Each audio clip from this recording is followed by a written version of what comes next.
प्रिय विद्यार्थियों, आप सभी का एक बार फिर से स्वागत है। आज हम आपको बताएंगे प्रकाश विद्युत प्रभाव में द्रव्य तरंगें, मैटर वेव्स। देखिए, 19वीं शताब्दी के अंत तक ये माना जाता था कि प्रकाश एक तरंग है।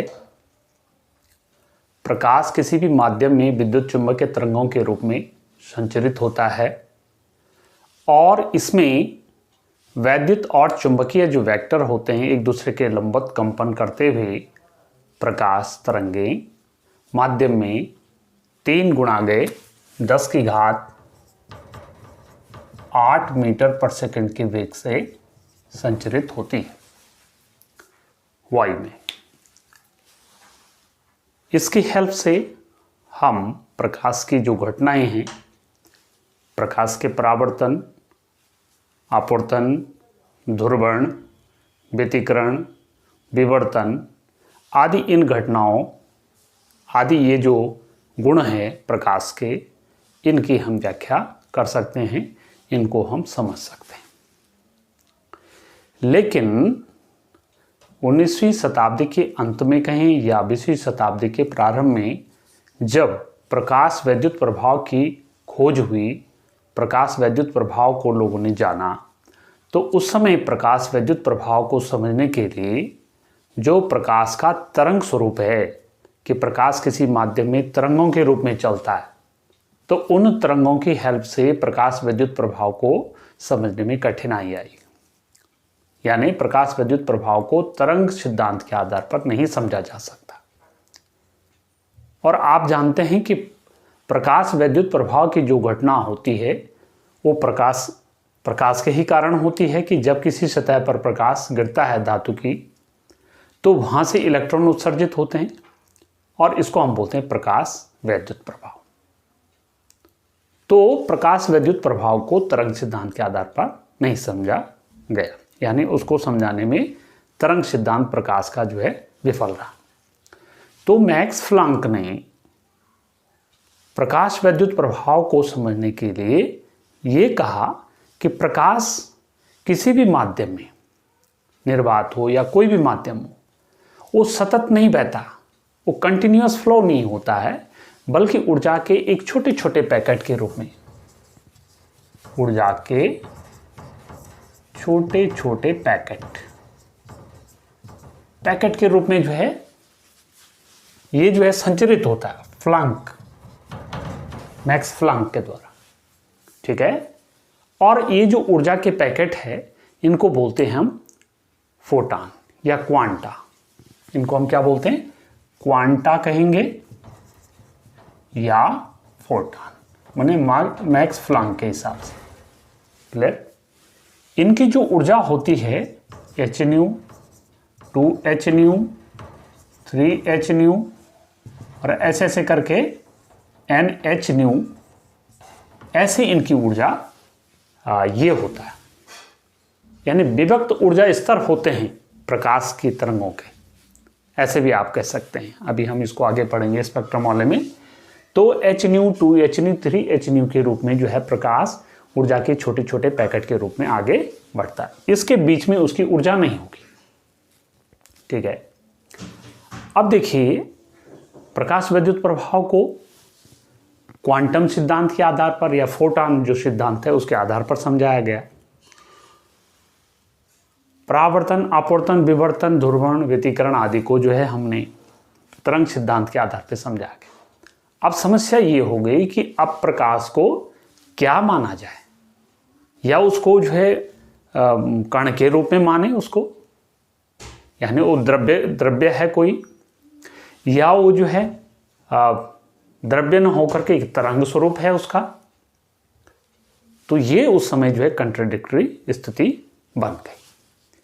तो 1924 में डी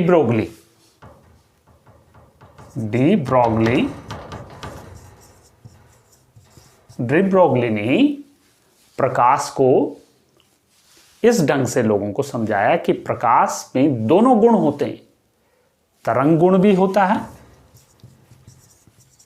तरंग एवं कण का गुण या द्रव्य का गुण भी होता है, कहने का मतलब। अब कैसे?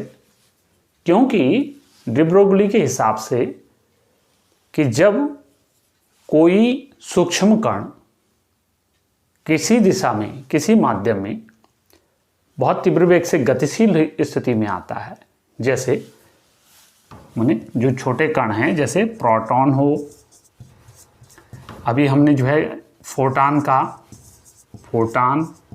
प्रोटॉन, इलेक्ट्रॉन, जितने भी ये सूक्ष्म कण हैं, चलो परमाणु आदि, जब भी किसी माध्यम में तीव्र वेग से चलते हैं, प्रकाश के वेग के लगभग वेग से ये जो है माध्यम में चलते हैं, तो ये कण क्या करते हैं,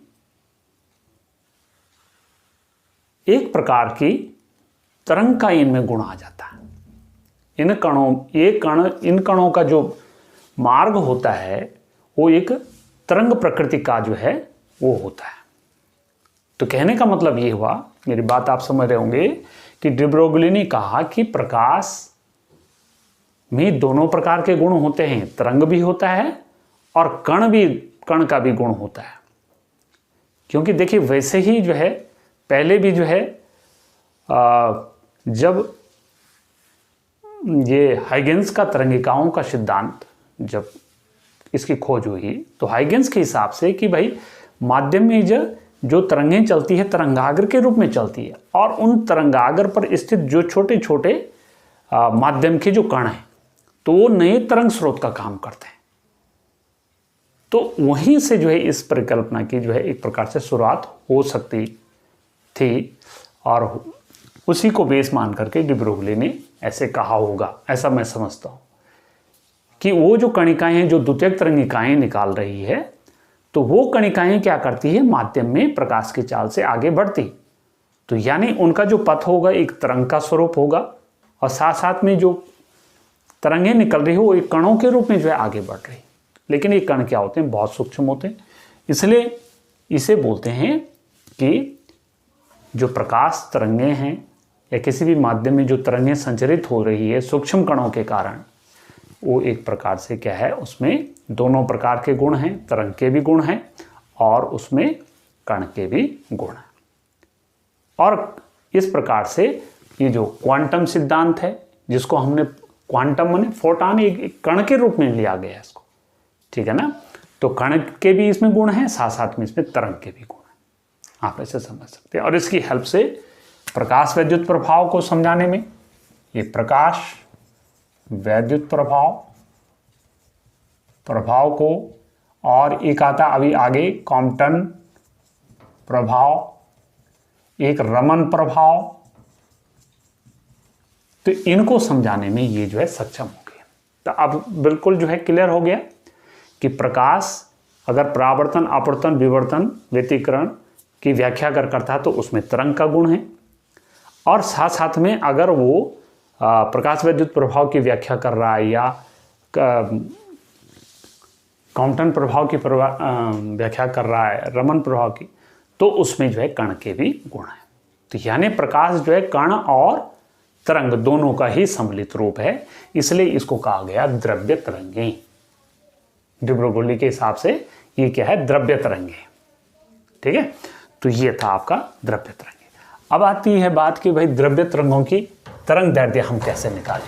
देखिए आइए इसको समझते हैं। देखिए द्रव्य तरंगों की तरंग दैर्ध्य बहुत सिंपल है। देखिए बेटा, E इजिकल टू हम जानते हैं एच न्यू, एक सूत्रीय होता है, ये आप पीछे पढ़ चुके हैं, क्योंकि प्रकाश जो है ऊर्जा के छोटे छोटे पैकेट के रूप में एच न्यू ऊर्जा का फोटॉन कोई किसी माध्यम में संचरित हो रहा है। लेकिन E बराबर हम देखिए एक और जानते हैं, mc² भी जानते हैं, क्लियर। तो इस प्रकार से हम क्या कह सकते हैं, यहाँ पर ये समीकरण नंबर 1 हो गया। ये कौन सा समीकरण है, आइंस्टीन वाला, आइंस्टीन, आपको ध्यान होगा आइंस्टीन का द्रव्यमान ऊर्जा तुल्यता वाला संबंध, ठीक है। तो यहाँ पर मैं इसको क्या लिख सकता हूँ, h nu is equal to m c square, या m is equal to h nu upon C square हो जाएगा। इसलिए संवेग माने फोटान का जो संवेग है, फोटान का संवेग या द्रव्य तरंग जिसको हम कह रहे हैं, फोटान के कारण जो द्रव्य तरंग उत्पन्न हो रही है, तो फोटान का संवेग p बराबर क्या हो जाएगा, mc। तो यहाँ पर p is equal to m की जगह देखिए हम क्या रख देंगे, एच न्यू अपॉन सी स्क्वायर, और ये हो जाएगा c। तो यहाँ से ये c कट जाएगा, p is equal to h nu upon c. देखिए ये आ गया। इसको देखिए हम दूसरे रूप में भी लिख सकते हैं, p is equal to H upon c, और न्यू बराबर होता है c अपॉन लेमडा। तो c से c कट गया, तो p is equal to H upon lambda, ठीक है। ये तो द्रव्य तरंगों की तरंग दैर्ध्य आ गई। अगर द्रव्य तरंग की तरंग दैर्ध्य हमें निकालनी तो इसी की हेल्प से क्या हो जाएगी, अगर तरंग दैर्ध्य निकालनी है तो ऐसी स्थिति में देखिए ये क्या हो जाएगा, लैम्डा इज इक्वल टू, अगर निकालना है तो एच अपॉन पी, ऐसा भी हो सकता है। क्योंकि देखिए ये जो है आपको न्यूमेरिकल में काफ़ी हेल्प करेंगे। अब जनरल रूप में कि भाई सपोज कोई द्रव्य तरंग प्रकाश के वेग से नहीं गति कर रही है, किसी वेग से गति कर रही है, तो उसकी जो तरंग दैर्ध्य का व्यंजक होगा तो उसको मैं क्या कह सकता हूँ, एच अपॉन एम भी, ऐसे मैं कह सकता हूँ। वी वेग से गतिमान कोई तरंग है किसी माध्यम में संचरित हो रही है, ठीक है, किसी कण के कारण। अब जैसे मान लीजिए अभी मैं आपको बताऊंगा, इलेक्ट्रॉन जब गतिमान स्थिति में होता है किसी भी माध्यम में, तो उसके कारण जो तरंग उत्पन्न होती है, जो तरंग उसका जो ट्रैक होता है, जैसे ये इलेक्ट्रॉन जब यहाँ चलेगा ये, तो इसका जो पथ होगा वो एक तरंगों के स्वरूप में होगा, ठीक है ना। तो एक ही क्या हो गए, कण के रूप में हो गए, स्वयं में कण है ये, और साथ साथ में उसका जो पथ है एक तरंग हो गया, ठीक है ना। तो सूक्ष्म कणों का जो पथ होता है एक प्रकार से, जब वो किसी माध्यम में गति करती है तो उसका पथ क्या होता है, तरंग, तरंग होती है, एक वेव्स जैसे होती है। तो इसलिए कहा गया कि भाई जब कोई कण उच्च वेग से गति करते हैं, लेकिन इसका वेग क्या होना चाहिए, उच्च होना चाहिए, ठीक है ना। तो जनरल में इसकी तरंग दैर्ध्य lambda is equal to H upon M P, ये हो गया। अब देखिए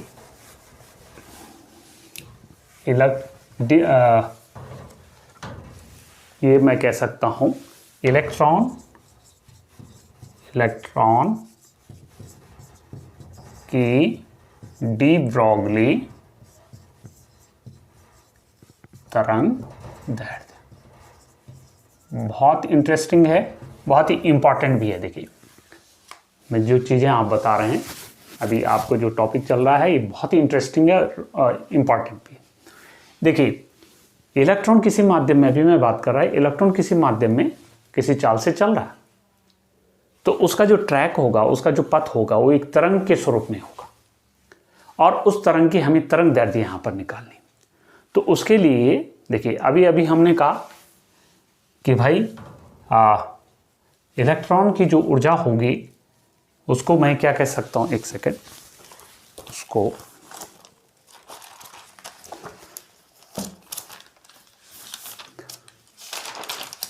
हाँ देखिए उसकी, देखिए अभी हमने जनरल रूप में अगर वो v वेग से गतिमान है तो lambda is equal to H upon M भी हो गया। लेकिन इलेक्ट्रॉन अगर v वेग से ये गतिमान है तो तब इसकी जो गतिज ऊर्जा होती k is equal to half M भी स्क्वायर हो जाएगा। देखिए बहुत सिंपल है, देखिए तो v बराबर वी स्क्वायर बराबर 2k अपॉन एम हो जाएगा। देखिए यह v बराबर under root 2k upon M हो जाएगा। अब मैं इस वैल्यू को अगर यहाँ रख दूँ तो देखिए ये क्या हो जाएगा, lambda is equal to H upon M under root 2k upon M, या इसको lambda is equal to H upon under root, देखिए 2k m² अपॉन m, इस m को मैंने अंडर रूट के अंदर ले गए तो ये ऐसा हो जाएगा। तो lambda is equal to H upon under root 2km। एक देखिए ये फॉर्मूला भी आ गया। एक इसको देखिए हम दूसरे और बढ़िया ढंग से इसको कैसे लिख सकते हैं, देखिए इसके लिए देखिए, क्योंकि देखिए इलेक्ट्रॉन जब किसी भी माध्यम में गतिमान स्थिति में, तो इलेक्ट्रॉन स्वयं में ऊर्जा का संचरण करेगा। आवेशित कण है, आवेश जब किसी माध्यम में चलता है तो ऊर्जा भी चलती है साथ साथ में उसके। तो के एक इलेक्ट्रॉन के कारण ऊर्जा कितनी होगी, 1 इलेक्ट्रॉन वोल्ट।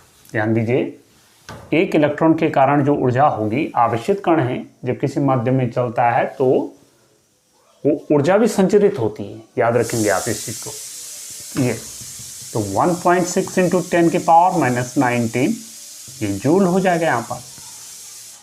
और इलेक्ट्रॉन का जो द्रव्यमान होता है आप जानते हैं 9.1 इंटू 10 की पावर माइनस 31 kg। और h यानी फ्लांक नियतांक है 6.6 इंटू 10 की पावर माइनस 34 जूल सेकेंड इसका मात्रक होता है। इसकी बीमा भी निकालनी है, आपको आनी चाहिए।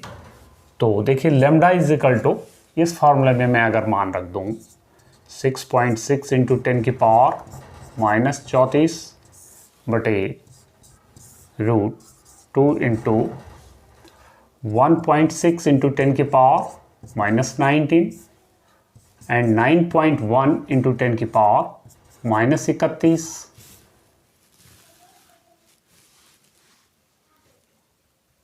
और एक चीज और है यहां पर, एक चीज और है यहां पर छूट रही है। हाँ,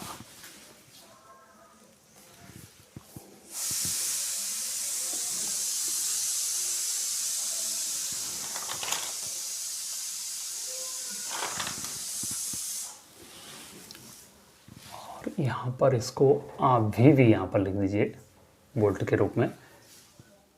तो हम क्या कह सकते हैं, ये जो है हो जाएगा, या इसको थोड़ा सा एक चीज़ है, इसको मैं ऐसे लिख देता हूँ कि lambda is equal to H upon under root 2 electron volt into M, ऐसा कर लेते हैं। अब रख देते हैं 6.6 इंटू 10 की power minus 34 upon root 2 into 1.6 into 10 की पावर माइनस 19 इंटू 9.1 इंटू 10 की पावर माइनस 31, और यहाँ से आ गई वोल्ट। तो लैम्डा इज इक्वल टू, बेटा इसको आप सॉल्व करेंगे तो इतना समय नहीं है, तो कैलकुलेशन लंबी है तो थोड़ा सी इसको, ये आ जाएगा आपका 12.27 अपॉन रूट वी एंगस्ट्रा। तो इतनी तरंग दैर्ध्य एक इलेक्ट्रॉन के कारण जब वो गतिमान स्थिति में होगा किसी भी माध्यम में, उसकी तरंग दैर्ध्य आ जाएगी। तो ये था आपका द्रव्य तरंगें। तो मुझे लगता है कि आप इसको समझ गए। तो चलिए अब मिलते हैं फिर इसके न्यूमेरिकल प्रकाश विद्युत प्रभाव से रिलेटेड, जो बोर्ड परीक्षाओं में अधिकांश पूछे जाते हैं। तो तब तक के लिए आप सभी का धन्यवाद।